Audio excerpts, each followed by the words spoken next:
Hard life of Mohammad सल्लल्लाहु अलैहि वसल्लम वली रब्बिका फस्बिर, और अपने रब की खातिर सब्र कीजिए।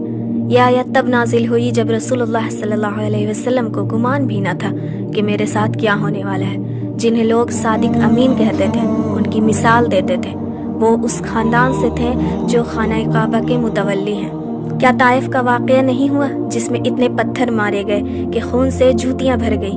फिर कत्ल का हुक्म कि रात के वक्त अबू बकर रज़ी अल्लाह अन्हु को लेकर अली रज़ी अल्लाह ताला अन्हु को अपने बिस्तर पर लेटाकर आप सल्लल्लाहु अलैहि वसल्लम हिजरत के लिए निकल गए। और मदीना में मुनाफिकों का सामना, जो सामने तो कलमा पढ़ा करते थे पर पीठ पीछे इस्लाम की जड़ें काटा करते थे।